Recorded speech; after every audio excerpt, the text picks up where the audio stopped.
wisdom is not simply intelligence or knowledge or even understanding. Now, kini nga versikulo, this is a story about the 10 girls. Napulo ka babae, kadiin nagpaabot sa ilahang pangasawunon. Kini sila ng mga babae, puro kini sila adunay lampara. Ang 5 ka babae, tawag silang mga maalamon. Ang laing 5 ka mga babae, itawag kini o mga buang-buang. Kung sa ato anang una-una, pag may buang-buang na hindi pa rin siya yung pangutok. Pero sa laking ni termino, pag may buang-buang, biblically speaking, pag muingon gani ang Biblia buang-buang, kini sila mga way kaalam. Sa ako na panahon karon mga buko, mga jugo, mga buang-buang ni sila. Itawag ni sila mga buang-buang. O ang 5 mga maalamon. Ano pa na maalamon man sila. Tungod kay kining 5, gawas nga nagdala sila lampara, na puno og gas ang ilahang sudlanan. Adto na pagid sila dalang na extra na gas. Sa una, sa bukid, gamit lami o lampara. Kung mahugtan mi og gas, o mahugtan og gas ang lampara, of course, imuha kini siya nga dungagan kay para magpadayon ang iyahang kahaya. Pero usahay, pag mahugtan yun, ano mo na lang himukuan, ano bitaw, kaya na tangan-tangan. Wala siguro, kaya di mo nagabukit ko. Tangan-tangan. Basta kay tangan-tangan. Huhugo na siya, kana yung bunga, naliso, mas yung tawag ka na niya. Yung pustitan, yung sigang na siya. Tangan-tangan na siya. Katagsudan, wala kang ito, anak. Huwag ka ng mga bagong generasyon ka. Pero sa bukid na, wala isa sa among i-prepare para niya kung tagas, kaya layo man. Baktas makapila ka kilometro, wala nakapalit og gas. So, posible, inaani po nila ha. Kaysa diha, nangatulog sila, ang sayukan nila, kaya nagsigag yan po ng suga kasi nangatulog sila. Dapat ipalong nila, no? Wala din mahutag gas. Pero nakatulog sila, kung saan nakatulog sila, wala sila kabantay, ngayon hinay o kahurot ang ilang gas. O sa diha nga dunay, syake, singgit nga mitawag na mipahibalo, nga ang pamanhulon, ani nga na, niabot na siya. So dali-dali usap sila bakon, kay aron sugaton ang mga pamanhulon. Pero namatikdan sa 5, na, uy, murag pahurutay na akong gasa, kasi di na ni maaptan ni aki diri sa pamanhulon kasi di na may makakuyok. So, ni-try sila o pangayo dito sa laing 5 ka babae. Pero gipalibaran kini sa laing 5 ka babae, tingnan sila na magsigautan po mi. Kung muhatag binimo, ninyo, sumayo siguro nga, panglakaw ko, pamalit ko sa tindahan. Siguro ang tindahan dito, layo po tayo. O pagbalik nila, wala na yun ang pamanhulon. Sirado na ang ganghaan. Kung ang 5, o sa sulod, pero sila nga 5, ana sa gawas. Tungod kayo ang gamaan, gitakpan man. So, diyan nga nanawag sila na Ginoo. Para yung termino na kay Brad Patalon. Amo, boss, sir. So, ay nalang ang ilang pagkitapagtawag na Ginoo, pasunod namin. Yun ang tao na nasulod katong ilang pamalo siya. Pahawa mo kayo, wala kung kailan ninyo. Now, kini yung 5 ka babae, ang ato na yung mensahe, ang natama 5. Itawag kini, desire more wisdom while waiting. Nanong, kinahanglan man nimo nga magtinguha sa langit ng kaalam samtang ikaw magpaabot. Tungod kay, daghan ka nato na walay kaalam na nagapaabot. Hinungdan nga wa gyapon sa masayod kung unsa gyud ang plano sa Ginoo. Kung sa gyud ang mahitabo kaniya samtang nagpaabot siya, wala uban, kag natagnaw na lang ang uban, usaw na lang. Kung maabot ko dili, okay na. Now, 5 girls are not ready. Why? Ano ka ang dili sila ready? Because these 5 girls are not really prepared for the coming of the bridegroom. Kung sa kining 5 ka babae, dili sila andam samtang nagapaabot sa ilahang mga pamanhunon. Sa ilahang sa unang panahon, ang babae ang magpaabot, pero karon ang lalaki man ang magpaabot, di ba? Kung pakasal ka sa simbahan, ang groom na naging diriya sa tubangan or paso muna. Katulog, kataduha siya. Paso. Di magpaabot diriya sa iyahang pangasamunon ng babae. Ang babae ko, dito ba? Hinahinay mo naglakaw kasulod. Pero sa ilaha sa una, dili na. Ang lalaki ang pabuton sa babae na mangasawa ka niya. Can you imagine? Ano ka? Inanak man lang pamahagi sa unang panahon. Tumuot pasabot na while waiting sa ilang pangasawa o sa ilang pamanhunon, kini na mga babae, dili sila andam. Doon na mga istorya, mga babae, dili prepare, panahon silang kasal, hindi na musipot. Is na magkasal, kabot dito ang lalaki, man ako, sa uman. Ano ka? Posible, dili pa siya prepare. Na magminyo, dili pa siya prepare sa responsibilidad unya na iyahang pagapas-anon sa dihang magminyo na siya. O nga, ukaha, o sa tanan, napa siya yung mga priorities na iyang kinabuhi. Maybe gusto pa niyang matagbaw ng pagkadalaga, gusto pa niyang abroad, gusto pa niyang madato siguro, hindi pa siya magminyo. Kanya kay, napubusan siguro. Ingon nga, sige pakasal na ka. Because nagantan siguro pangahilong dahil pa ipubos sa kinikanan, ipubos sa bata, pero dili siya prepare sa iyang heart. So muna nga busipat. So isa sa mga reason, hindi sila matubang sa ilang kasal. Pero dili lang po sama niini. Ang babae mismo ang ilundan, hindi man din. Sabi po ng lalaki, buwis na po sa kabinyuman. So, kini na mga babae, simply, wala sila, kini sila, dili sila ready, tungod kay dili sila andam, nga mga tubang sa ilahang pangasawunan. Kaya kung andam pa sila, prepared daw tayo sila. They brought oil for the lamp, enough only for a few hours. Kung sa lang kidala ang gas, kinakidala is igo lang sa pila ka oras. Ang mga nila, damga, nga musipot ang ilang pangasaw-unon nga pila ka oras pa. Pag inanin sa simbahan, pila ka oras magpaabot ng babae sa pangasaw-unon, hindi na ginapakasal. Okay, bingan naman nga, wala na sabot, musipot. Yung ulaw po sa mga ginikanan, ulaw po sa mga bisita, no? Ang punong na simbahan, na ikaw na Nadia, ilamok lang ang tinindo paabot sa babae ngayon mo pamasawaon. Kanya, inyong sabot ninyo kay alas 10 ang kasal sa buntag, niya niabot dito alas 10 gabi wala na. May tao pa. Pero, marami na ilaba. Nakapulog kung sila pinaabot. Grabe po doon, heart kung ilang mga sawunan, no? Doon kayo pagpapot. Kung ikaw ito, bubuo kong pasensya, dahil sipat na sukay, ulit na sutulong ka, kay wala man, pinaka-oras sa gula. Kung nagpaabot sila o pila ka oras, pero wala nila nagpatayan, inaurot eh, ilang gas sa ilahan suga.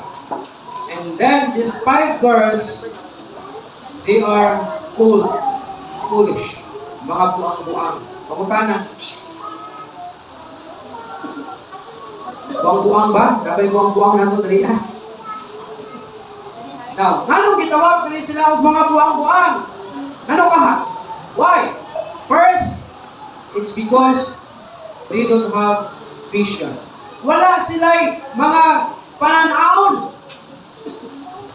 Ang tao na walay kaalam, kini siya walay pananaon. Adilit kay buta ha? Pananaon ba? Ano? Dream. Wala siya'y vision. Wala siya'y panglantaw kahit sa unahan. Kaya wala man siya kaalam. Dagaan sa mga Kristohanon, ingon ini, walay vision. Wala man lay. Hula-hula kung unsa may kabo siya kinabuhi in the future. Unsa iyahang status sa iyahang pagpangalagad sa Ginoo in the future. I remember sa unang panahon, sa diha nga, yung people pa ko, sa diha nga nag-edad pa ko, wala ako nasulog. Edad ko, 14. I start reading. Listen man, pero nagadanggo ako na someday, one day, mayroon kong pastor. But the first thing na may abot sa una-una is mahimong evangelist. Gusto ko mahimong evangelist mo gina at the age of 14 because I became a Christian when I was 12. Ano ko sa'yo? 12. Kapit ko BPS sa nangidara. Hindi na. Sinapit ko mga fellowship, mga youth rally, mga youth fellowship sa una, mga circuit fellowship sa una sa mga youth sa Ikupik, sa Kid Williams Bible School, Evangelical Mission Outreach Foundation. So after 2 years nga seeking fellowship, after 2 years sa seeking pangalagan sa Ginoo, I start dreaming. Mahimo kong naunta someday, one day, I became an evangelist. Kinakoy ginalook up na pastor o ng panahon. Grabe ka kubihan sa ministry. Nakita na ko ka, grabe ang iyang papugi sa pag-alagad sa Ginoo, pag-adiman sa katawan sa Ginoo. And sa una-una, ingon na ako, mas pintaha siguro ng evangelist kay wali ra ka. Nato ka sa dalan, nato ka sa mga jeep, wali. Pero lahi na ito sa Ginoo. Lahi ang giguan sa Ginoo sa Ginoo. Ano naman, after pag-edad na ako, 16, wala na, nagbago na ito. Hindi na hinay, kung kawala sa ako ang una-una, ang mga pastor ko. Labi na kay, wala ko padal eskwela, trabaho na, dahil sa 16, sugo nagtrabaho na. Marunag na, nahanaw na water, nakuha ang gampo na. Pero nag-pray ko sa Ginoo at the time, na hindi akong gamiton para sa ministry. Gamiton ko niya na hinagiban, armas, sa iyahang mabilin. Dahil nga, ang responsibilidad na sa kuha kay eskwela ang manghol, kahit pagkita na nawan ang trabaho ako, ang kambal na ako, so wala na. Napalong, napakalaan ko sa kinakuha. Pero you know what? Ako kanta ni Gary P. Na di natutulog ko dyan. Natutulog ba ang Diyos? Wala gid siya natulog. Naman, after pila ka tuig, then, kaya din ito ba ako mapagano. Wala mo ko nahimong evangelist, pero nahimong ko pastor, nahimong ko alaga siya.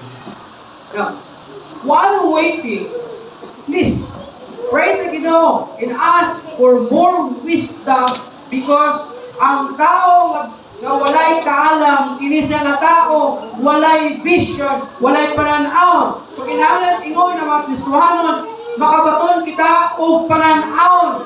Unsa bata, mahimong unsa bata in the future. Unsa na baka nga klase ng Kristohanon in the future. The same pabagyapon karon o lahi na in the future.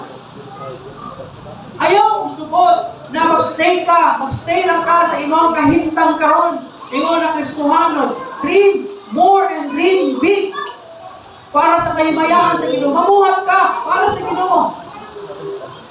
Dili ka ba? Dili ba ka?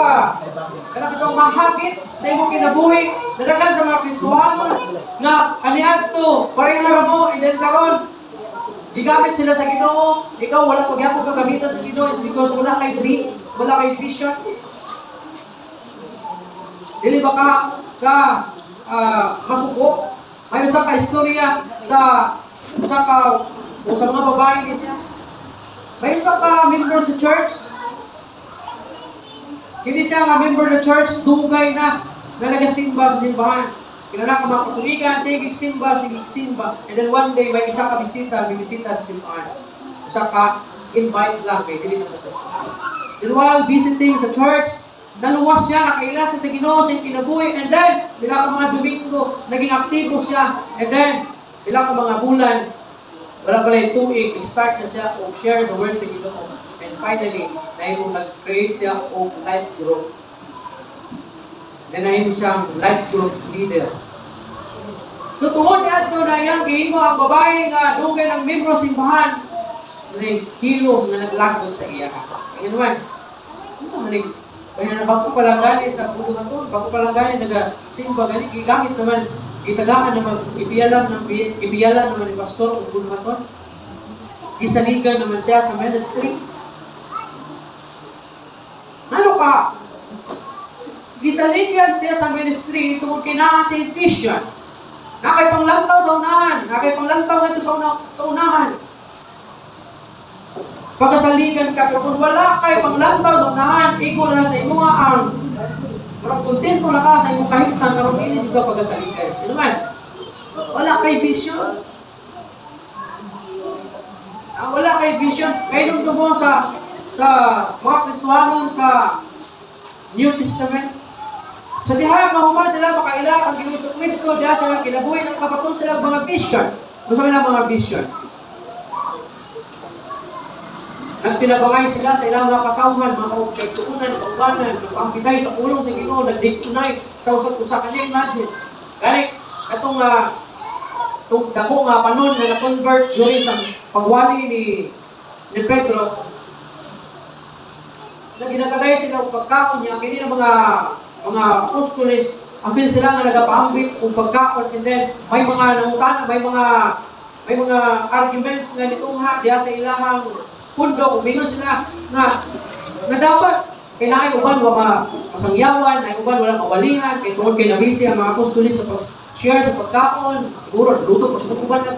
So mo na ni resulta nga ang inyo na lang buhaton is magwali na lang mo. Kami na lang bahala diri nga magpili kita o mga leader na buhaton sa tuwa para ani nga buhaton na kaya na natin kung nakuha nila ang pito ka diyan mo. So naman ato request to nila. Ano naman? Because they wanted to grow, because they have vision. And their vision is to grow ministry.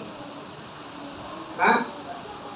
Sa diha nga dito ko sa Cebu, naging istorya, nagmutan ako sa Vice President, ingon ko siya, so, grabe yun ang pag-grow sa inyong ministry sa Zamboanga.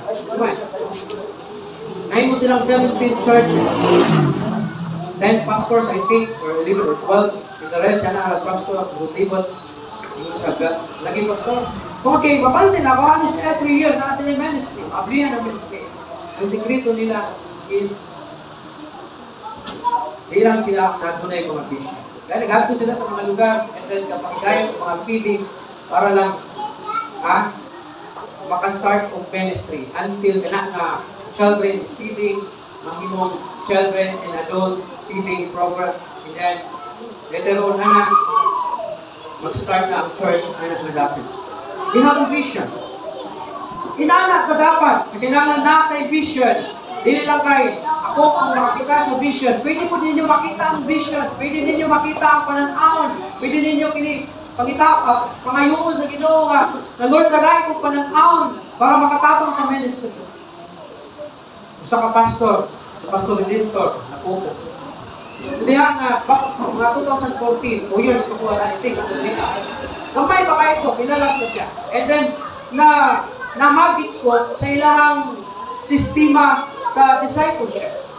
So, bisunod ko, ato ko sa isa sa mga primary sa G12 sa Pilipinas. Si Pastor Rafi Lagat, ang pastor sa First sa Buhangin Community Church.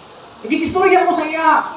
Isa sa primary 12 sa primary disciple sa founder sa G12 sa Pilipinas na si Castellanos from New Guinea, Papua New Guinea, I think, sa Africa. And then, gusto ko patabang sa ito na about sa system sa G12. And then, yung sa ko nga, di naman kung pwede ipuno naman, busy na kayo ito niya. Nagpuno na yung primary 12, 1.4, sa patong nagbira to. Pero yun sa, ako'y kaila. Sabi, denomination pastor ako, Baptist, nasa Baptist Southern, ako'y, sa ko ang disciple. Southern Baptist pastor, then si Redentor na po, kailangan ko wala. So, idala ko niya dito Nagdala niya sa kwarto, nailahan ako na sa Pastor Redentor na po, renter. Nag-rent sila o sa space. Kamay na space. Ang ilang simbahan, walay bungko. Nakot lang. Pila lang ang membro. Kung natingala ko, napatingala ang mga members, even mga youth nila, kapilala ka po, gatudlo o school. Kung ikaw, pastor, baka yung mga tutulungan naman ka school, ano gatudlo o school of leaders. Gatudlo sila ito. Then, pinapot ko, kaya siyempre, magtuon ka. Then I try to, kaya nang ipadri, apil ito sila, rian, at i-abit at ng time. Pero wala kong nag-work dari wala man tayo kwarta. Kaya kinahanglan ito sa kwarta. Even Jai, kapil man niya siya doon. And then, wala na ako nag-communicate kay Pastor Redentor. And then one time, nag-communicate sa Hawaii sa Pastor. Pwede ka makaansin dari na, dahil yung mga youth kay mag-1 namin fellowship. And then nabalitaan ako, nagbalhin sila ko sa kalugar. Ibiyaan nila itong ilang area. And then mayroon sila sa usa ka lugar na gipanag-iyahan sa missions sa Southern Baptist. Diya sa may kabantian. And then, mutara ko siya, gusto ko sa kadako ng aluti. Nasa mga 2,000 square meters. More than 2,000 square meters. And then, magtatanaw ko, and then nag-start sila building. Ikaw niya, first ako, gusto, mutara ko sa gusto, pilay budget ninyo anak. So, nasa mga 3 million. And ako, ganda na ginay ko kaya kay makaproduce mo ginanak, makapagbite ko na siya. Kasi sa mga pastor kay nag-commit daw itong mga members. May nag-commit sa ito, 1 million ito. Grabe ko ta, pinakuha. And then, yatuan din ako ilang site. Yatuan ako sa site nila. Ako din simbahan. Ito pastor, pilay tao gusto doon kanin niya una. Ay mo ang sa lakas sa mga 800. Sa dako, ay opisina, ay underground, ay pagkas. And then, yung ko, ang bro, di ba yung 3 million ano, kaya ako makaya sa nakulang na din, abot siguro yung mga 15 million. Ano mo nga, kaya na po. Gracias sa Ginoo. Oto, kalabaw tayo, karoon mo ito, tupay na sila.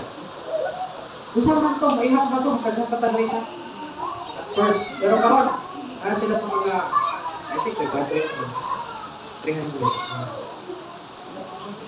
Mga professional na halos, mga abogado. Kapag mga teacher na sa una, sa school, nanay na himong abogado ito. Can you imagine? Na himong mga negosyante, engineer. Na himong engineer. Na sila yung vision. Kita, usap, pwede natin himumon. Kung kita tanan, mag-ampo, o bangayon kita, pananawan sa Ginoo, kung sa buhaton, usap sa Ginoo, wala man tayo nag-ingon na maibog ka nila. Pero, pwede man silang kapanaminan, kakuhaan o ihemplo, anong nakita nila kini nga vision. Dili ko kinahanglan mo sulod og G12 para lang makita ka og vision. Okay na. O tanan ako. So, i-apply ba ba nito uli ko bubog G12 sa nga. Dili naman tanan sistema sa G12 mo i-apply. Magkato lang how to disciple ang sistema. So kaya. So kita pwede usab nato kini buhaton. Where there is no vision, the people perish. But he that keepeth the law, happy is he. Proverbs 29:18. Kung wala daw vision, ang tao mamatay. But he that keepeth the law, happy is he. So while waiting and praying for more wisdom, makakaplang ka o kalipay while waiting. Malipayon ka and kanang makita nimo na naay padulungan ang imuhang pag-alagad sa Ginoo. Kanila bitaw paabot ng matigo, umanang. Naay padulungan while waiting panglantaw ka sa ministry, makita nimo. The best, ino pa ni William Osler, the best preparation for tomorrow is to do today's work superbly well. Kung nangandoy ka, ikaw naguna-una mo, ika ang ministry sa Diyo, inani na someday. Nindot mo na siya, malahuna. Pero kanong sa kamang sugod, para maangkol din mo na, makita din mo na someday. Siguro una-una pa kaunta ang Diyo, by the future, na naging pagalingon, na akong aluti, na legal na yun, ayaw po punta akong simbahan, daghan punta mga katawan sa Ginoo. Sabi nimo, kung ka na ibang vision nimo, mo nang padayag sa Ginoo sa imo. Kung kinahanglan sukdan nimo na, kay kung mayroon ka maunta in the future, puro lang unta, and wala kay action sa imong sa vision na ipakita sa imo sa Ginoo. Wala gyud sa Ginoo. Walay pulos ang mga pananawon nato kung walay action. Kung wala kay himo, di man lang gani mo tikang imong tiil, di man lang gani ka mulihok gani para sa vision na ipakita sa Ginoo sa imo, walay kapuslanan ng tanan. Onay na kasagaran may tabo sa simbahan, bisan 30 na katuig, 40 na katuig, 50 na katuig, magsentennial na lang sa simbahan, wala gyapon katubo because ang mga katawan sa Ginoo walay vision, walay pananaw.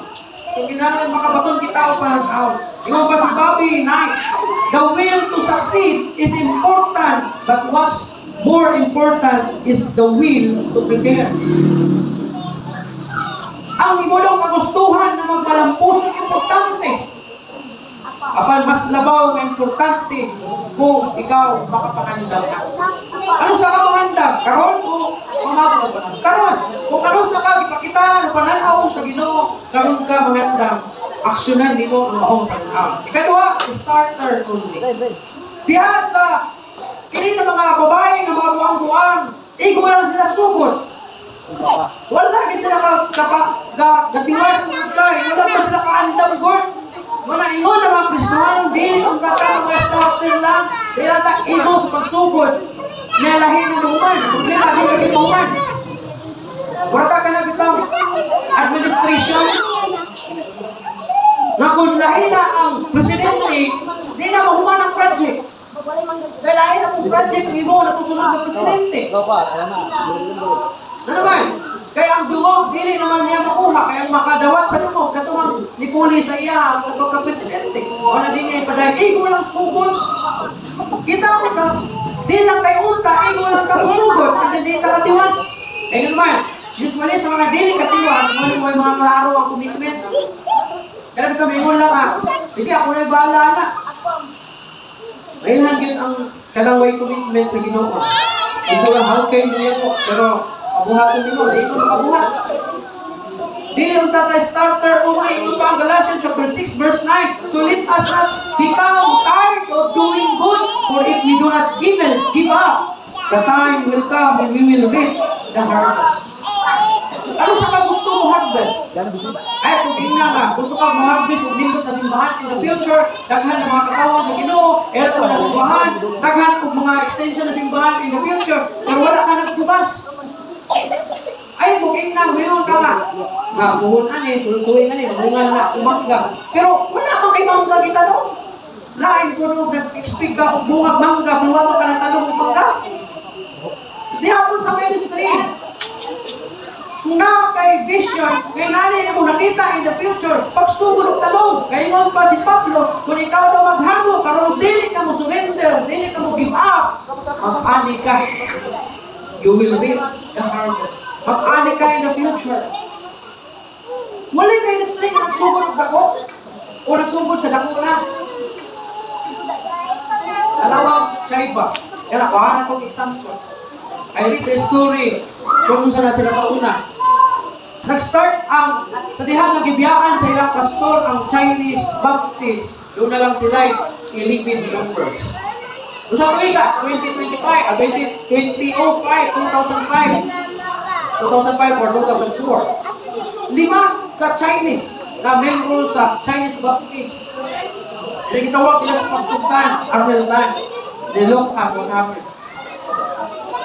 So walay ministry nga nagsugod o dakong nadaan. Ulto ka na simbahan na sila looting, na sila building. Pero kung ako ministry ka na Mikaela, Mikuyana. Enjoy back ka ron. O na sila 3,000 members. Ulit-ulit. So kailangan mga boomers na. O kailangan ng kulang lubot na lukso dito ka. Naikasilong sa yung simbahan, tambak dito ka. Mga na, gawatanan mo. Katong na yung mga nasilok. Kung saan ito po, kung tinagahan nila. And then, kung saan sunod rin, kung saan yung mga bumog sa isa, tagang kong ministry, ibang Pilipinas, mga extension, ay mga partner, mga simbahan. Yung Pastor Pigulo, naging partner na sa iya. Right? Nasa na yung vision, nasa na yung mga pangandoy. From 11 sa tuiga, after 20 years, tapos ng ministry. Billion yung building. Daghan ng mga extension, daghan ng mga partner, mga kasunduan, daghan ng mga katawhan sa Ginoo na naluwas. Hopefully, kita kung saan pwede ka mag-imo o pwede ka mag-damgo. Sama sa ilang mga damgo. Pero dili lang kakaigo sa pagsukod. So, dili ato yun yung kamutan na magmar kay aron maka-anin ta, maka-harvest kita. And lastly, self-centered. Kini na mga babae, mga self-centered. Ano man, ano man? Ang ilang mga kagalingon, ang ilang giununa. Wala sila maguna-una. Kung concerned sila silang pangasawunon, kung una-una sila, nga mga gamitin sila maayo kay, basta nung dugay, mabot silang pangasawunon. Pero kung guys, di pa sila concerned silang pangasawunon sa nito po. Wala sila kapangandam, wala sila nag-andam. They are self-centered. Kung kita, mga self-centered Christian ka, hindi kita matuto. Why? Isa sa mga reason, di na kumugabang anong ministry, kaya kita po parang dato ang pastor. Di lang sa kumugabang anong simbahan, bahala sa pastor, anak, total, siya may kitawag sa Ginoo. Wala kung kitawag sa Ginoo. Di sa kumugabang anong simbahan, kaya kung saan man unindot ng simbahan, mahimong utubo ang simbahan, ang lungo ka na, pastor ang yapon. Wala kang ilabot. Self-centered, bakay ka. Timuha nga mahimong mapasidunggan ng Ginoo. Buha ka ang tanan para sa kahimayaan sa Ginoo. Ayaw pag-una lang para sa iyong pagalingan. In Philippians chapter 2, verse 21, nag-ingon, everyone else is concerned only with their own affairs, not with the cause of Jesus Christ. Si Pablo mismo nag-ingon ng matag-usa daw. Concerned na sila sa ilang mga pagalingon. Pero wala sila pagpakabana para sa kang Jesucristo. Proverbs 29 verse 18 nag-ingon, where there is no word from God, people are perished. But those who obey what they have been told are happy, meaning they are blessed. So as a Christian, ingon ng mga followers sa Ginoo, nahatay ako kaayo nga obligasyon, and this obligation is kinahanglan gayud na ato ang paghimuon to share the word of God kay daghan ng mga tao. Mga laglag kumya kung wala na'y magpadayon sa pagsangyaw sa pulong sa Ginoo. Sa ingon, sa pulong sa Ginoo. Ang bumalik ko niya ang Ginoo kung talagawon sa giyawan na sa pulong sa maayon ng Ginoo. Basit isa ka, sumo nang ikinahanglan ang mahimong mensahero sa word sa Ginoo. Hindi na mga damgo, hindi na mga unaton niya susama kami. Dambuhan niya sa yung pinapuwi ko. Lungunang pasuhan. Ako sa mga kausa na inom kong freedom. And I pray to God. Maunta ang akong dream. Mahimong umangit ako. Ginoo na po ako. Kung pwede kung tatabangan sa Ginoo kung magdampo ka. Walang posible. Ayaw lang kung una-una para sa inyong pagalingan. At una-una agad kanunay. Ang tanan mo paghimuon sa ministry para sa kahimayaan sa Ginoo. Kaya kung maguna-una ka, kung laki ng mga kinundan, basit mo niya, dili ka makalamuntay sa kalagad sa Ginoo. Dili ka maka-uman ng vision na ipakita sa Ginoo sa inyo. Gagawin ako tanan sa pagtindog, let us pray. Mahanaw ang kalagit doon, nalay mo Ginoo ang kataas sa pagtagol, sa rawang kita sa pagpulong, na nag-remind ka na mo may tugon sa pag-pangandoy ng dugang kaalam sa kang nagpaabot Ginoo, sama sa limang babae na maalamo. Lord, I pray na ilong ka kami mahimong sama sa limang babae ng mga buang-buang na miliin, walay pananaon. Hindi ko lang sa pagsugod o mga self-centered na mga babae, kundi mahimong kami maalamon sa kang nagpaabot Ginoo, na mabuhat kami Ginoo nga adunay pananaon. Buhuman sa among nasugdan Ginoo, o pag-una-una, dili para sa paggalingon, kundi para din sa kahibayaan. Yes, Lord, ang kinabuhi namo kanino lamang gayon Ginoo. Salamat gayon Ginoo sa inyong pagkatao, pagkamatay, pagkabanhaw Ginoo, mapindus pila mga katuigan ng milaway Ginoo. Lord, tigpunon nimo ang matag-usap kalamo Ginoo, samtang nagapaabot kami sa imong pagbalik Ginoo.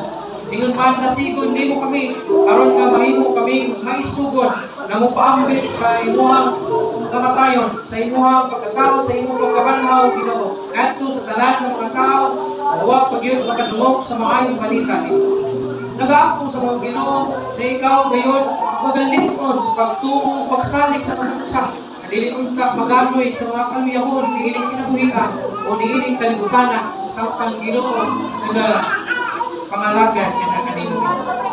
Nag-aako sa mga Ginoo na iblas nimo ang mga mahuli karong Ginoo. Ang pingan nimo ang kinabuhi sa mga katusa, ilayo sa mga katalagman, ilayo sa mga balatian, ilabi na sa mga virus na ituyanap karon ng mga panahon na Ginoo. Ingon man ikaw mag-amuma kanila sulod sa usa ka semana hangtod sa sunod na panagtupan at panagkita Ginoo diya sa pag-alagad ng simbahan kanino Ginoo. Ang buwang ginasalig, ginatugyan kanino ang tanan, in Jesus name I pray. Inaot ang gugma sa atong Ginoo Kristo, ang kalinaw ng pag-ambit, pag-uban ka naton hangtod sa walay kagapusan. Amen.